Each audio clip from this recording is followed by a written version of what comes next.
This is the Odyssey, Part 1, by Homer. The Adventures of Odysseus. In the opening verses, Homer addresses the muse of epic poetry. He asks for help in telling the tale of Odysseus. Sing in me, muse, and through me tell the story of that man skilled in all ways of contending, the wanderer harried for years on end after he plundered the stronghold on the proud height of Troy.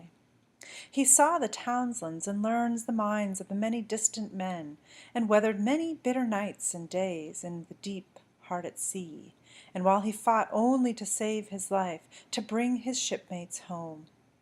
But not by will nor valor could he save them, for their own recklessness destroyed them all. Children and fools they killed and feasted on the cattle of Lord Helios, the sun, and he who moves all day through heaven took from their eyes the dawn of their return. Of these adventures, Muse, daughter of Zeus, tell us in our own time, lift the great song again. So, who are the Muses?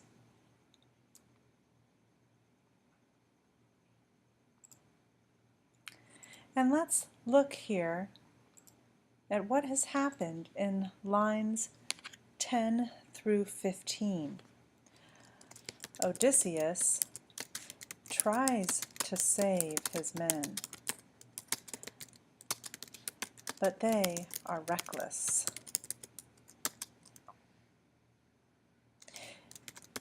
They feasted on Lord Helios's cattle.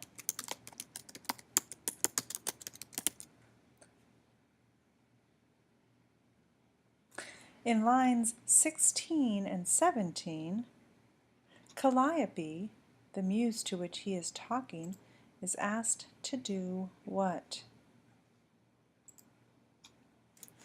Tell the story of Odysseus.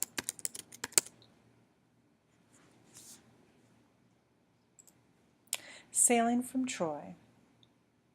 10 years after the Trojan War, Odysseus departs from the goddess Calypso's island. He arrives in Phaeacia, ruled by Alcinous.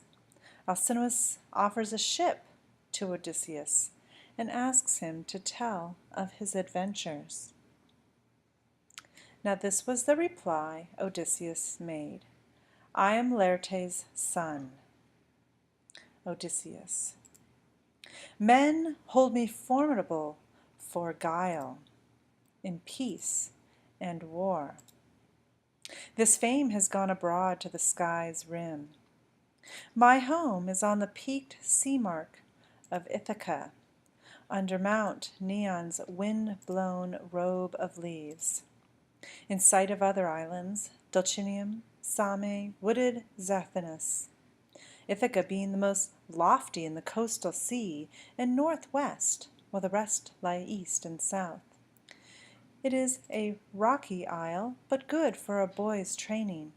I shall not see on earth a place more dear, though I have been detained long by Calypso, loveliest among goddesses, who held me in her smooth caves to be her heart's delight.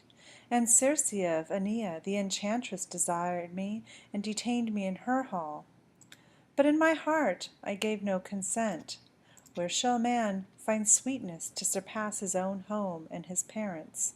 In far lands he shall not, though he find a house of gold. So, why does Odysseus not give in to Circe's charms? He desires to return home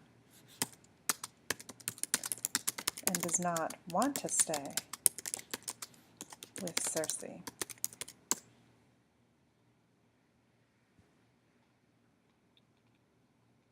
What of my sailing then from Troy? What of those years of rough adventure, weathered under Zeus? The wind that carried west from Ilium brought me to Ismarus on the far shore, a strong point on the coast of the Cicones. I stormed that place and killed the men who fought.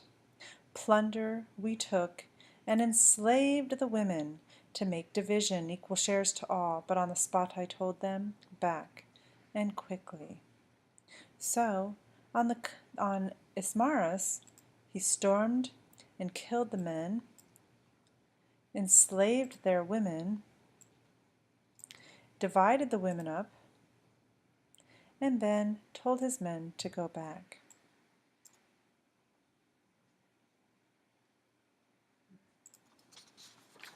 Out to sea again, my men were mutinous, fools on stores of wine.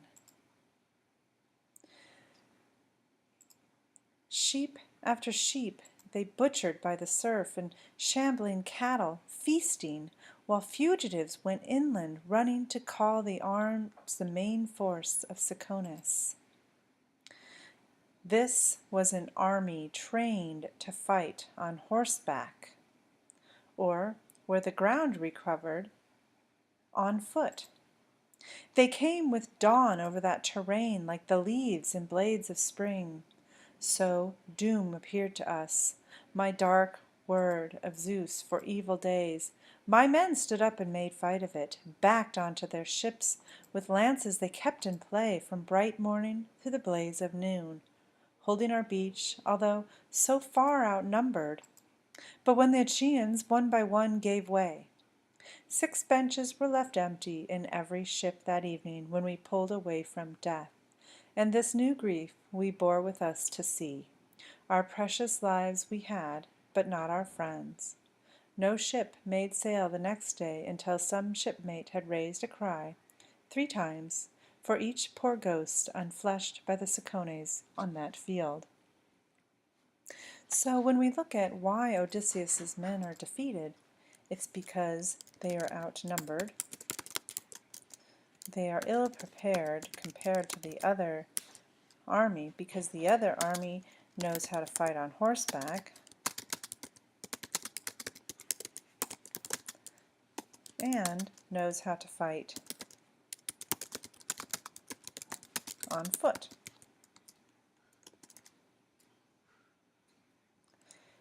They were very fast, and they backed the men onto their ships.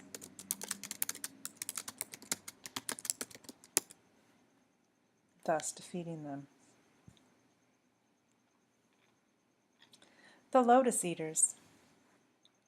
Now Zeus, the lord of cloud, roused in the north a storm against the ships, and driving veils of squall moved down like night on land and sea. The bows went plunging at the gust, sails cracked and lashed out strips in the big wind. We saw death in that fury, dropped the yards, unshipped the oars, and pulled for nearest lee. Then 2 long days and nights we lay offshore, worn out and sick at heart, tasting our grief, until 3rd day came ringlets shining. Then we put out our masts, hauled sail, and rested, letting the steersman and the breeze take over. I might have made it home safely that time, but as I came around Malea, the current took me out to sea, and from the north a fresh gale drove on past Cythera. So, why could they not return this time? Because the current in Malea drove them back out to sea.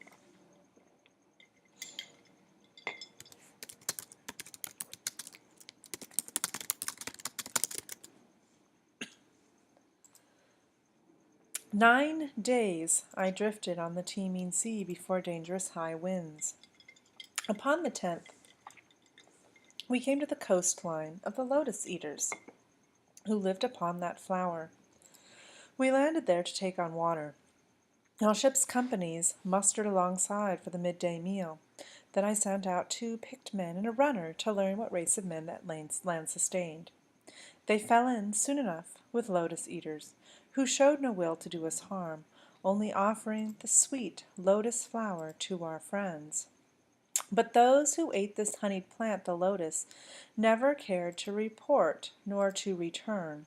They longed to stay forever, browsing on that native bloom, forgetful of their homeland. I drove them, all three waiting, to the ships, tied them down under their rowing benches, and called the rest. All hands on board! Come, clear the beach, and no one taste the lotus, or you lose your hope of home. Filing into their places by the rowlocks, my oarsmen dipped their long oars in the surf, and we moved out again on our seafaring. Important to note here is that Odysseus is a great leader. This is because he makes wise decisions and is not tempted by things like his men. So that's the end of day 1.